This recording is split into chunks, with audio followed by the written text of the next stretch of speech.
আপনি সব ছেড়ে দিয়ে শুধু আল্লাহর রাস্তায় চলে গেলে ওইটা ইসলাম শিখায় নাই।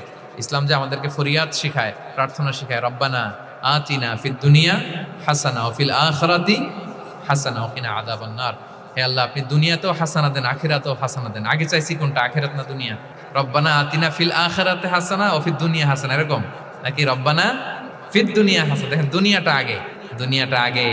সো ব্যালেন্স, এই ভারসাম্য রাখাটা আমি আলোচনা শুরুই তো করেছি, ওয়াসাতিয়া মানে ভারসাম্যপূর্ণ। ইসলামের নেচারটা হচ্ছে ব্যালেন্সড অ্যাপ্রোচ। এটা আমরা এই হাদিস থেকে শিখতে পারি।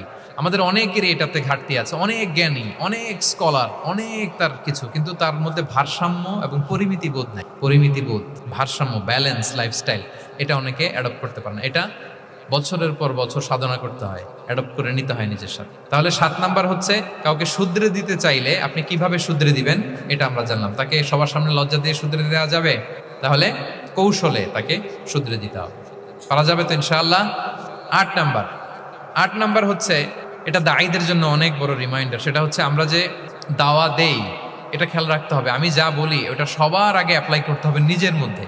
আমরা অনেক সময় এটা করে ফেলি যে ভালো একটা হাদিস শুনলে, কোরআনের আয়াত শুনলে, একটা কিছু শুনলে মনে করি যে এগুলো এই সবার জন্য, মানে এটা বাদ, এখান থেকে শুরু, লাইনটা এখান থেকে শুরু, এইখান থেকে যারা আছে এই সবাই এগুলো পালন করবে, আমি এটার বাইরে।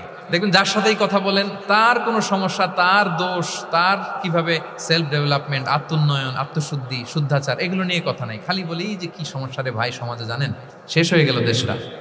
তারপর রাজনীতিতে সমস্যা, সমাজে সমস্যা, হুজুরদের মধ্যে সমস্যা, ওদের মধ্যে সমস্যা, শুধু সমস্যা। মানে উনি সব জায়গায় সমস্যা দেখতে পায়। কিন্তু বেসিকলি আপনি যখন সমস্যা নিয়ে কথা বলবেন, সবার আগে খেয়াল করতে হবে যে ওই সমস্যায় আমি আক্রান্ত কিনা।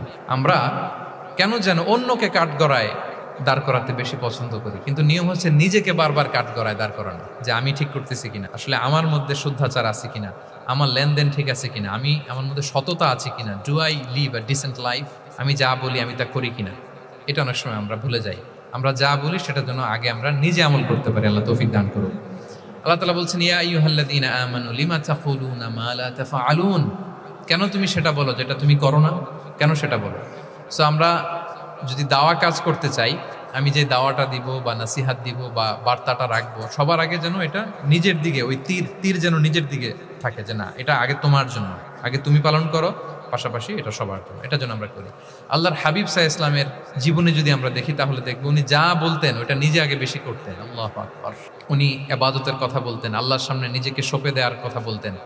আর নিজেকে কিভাবে সঁপে দিতেন দেখেন, তিনি যখন দোয়া করতেন, নিজেকে ছোট করতে করতে তিনি আল্লাহরে বলতেন, আল্লাহুম্মা ইন্নী আবদুক ওয়া ইবনু আবদিক ওয়া ইবনু আমাতিক নাসিয়াতি বিয়াদিক। হে আল্লাহ, আমি আপনার দাস। আল্লাহ, আমি দাসের ঘরের দাস, দাসীর ঘরের দাস। মানে আমার পিতা আব্দুল্লাহ আপনার দাস, আমার মা আমিনা আপনার দাসী। সো আমরা সবাই আপনার গোলামের ঘরের গোলাম। এর চেয়ে তুচ্ছ, ছোট, নগণ্য করে কি আর আল্লাহর সামনে নিজেকে পেশ করা যায় বলেন? এরপর তিনি বলতেন, নাসিয়াতি বিয়াদিক। আল্লাহ, আমার মাথার চুলের ঝুঁটি আপনার হাতের মুঠোয়। মাথার চুলের ঝুঁটি হাতের মুঠোয় মানে কি? আপনি ডানে টান দিলে আমি ডানে যেতে বাধ্য, আপনি বাঁয়ে টান দিলে মানে আমার আর কিছু নেই। আল্লাহ, সব সঁপে দিলাম আপনার কাছে। কিভাবে নিজেকে তিনি সঁপে দিতেন? তাহাজ্জুদের সালাতে যখন রাতে দাঁড়াতেন, আম্মা জান আয়েশা রাদিয়াল্লাহু তাআলা আনহা বলেন, দাঁড়িয়ে থাকতে থাকতে পা দুইটা ফুলে যেত এরকম, হাত্তা তাতাফাত্তারা কদামা। খুব কষ্ট হতো আল্লাহ রাসূল সাল্লাল্লাহু আলাইহি ওয়াসাল্লামের। তো আম্মা জান আয়েশা বলতেন, ইয়া রাসূলুল্লাহ কদ গুফিরা লাকা মা তাকদ্দামা মিন যামবিকা ওয়া মা তাআখার। আল্লাহ তো বলেছেন আপনার সব গুনাহ মাফ, গুনাহই তো নাই, তাও ঘোষণা সব গুনাহ মাফ। এত কষ্ট নিজের দেহের উপর নিজে কেন দেন? আল্লাহর হাবিব সাল্লাল্লাহু আলাইহি ওয়াসাল্লাম বলতেন, আফালা উহিব্বু আন আকুনা আবদান শাকুরা। হে আয়েশা, এটা ঠিক আল্লাহ আমাকে মর্যাদা দিয়েছেন, কিন্তু আমি কি শুকরগুজার বান্দা হতে চাইবো না? আল্লাহর নেয়ামতে যে আমি ভেসে বেড়াই, আল্লাহর নেয়ামতে যে আমি বেঁচে আছি, আল্লাহর অনুগ্রহের কারণে যে আমার এত সম্মান, সে আল্লাহর প্রতি আমি কি নিজেকে পেশ করব না? আফালা উহিব্বু আন আকুনা আবদান শাকুরা। আমি কি শুকরগুজার হব না?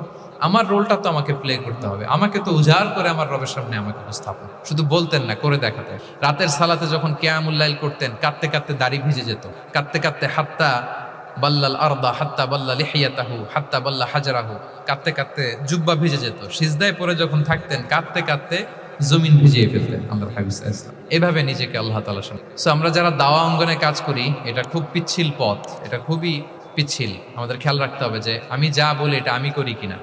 এটা দায়ীদের জন্য চ্যালেঞ্জিং। সে নিজে একটা ডিসেন্ট লাইফ লিড করা, তার নিজের মধ্যে সততা থাকা, নৈতিকতা থাকা, মোরালিটি, এথিক্স, ভ্যালিউজ নিয়ে যে আমরা বলি, ওই ভ্যালিউজের প্র্যাকটিস যেন আমাদের মধ্যে থাকে। আল্লাহ তাআলা আমাদেরকে তৌফিক দান করুক। আমরা পড়ি আমিন। 9 নম্বরে হচ্ছে কনসিডারেট হওয়া। রাসূল সাল্লাল্লাহু আলাইহি ওয়াসাল্লাম খুবই কনসিডারেট ছিলেন। এটা খুব গুরুত্বপূর্ণ, খেয়াল করে শুনুন। কনসিডারেট মানে খুব উচ্চ বিবেকবোধ সম্পন্ন ব্যক্তিত্ব, খুব বিবেকবোধ সম্পন্ন। আমাদের অনেকের মধ্যে এটা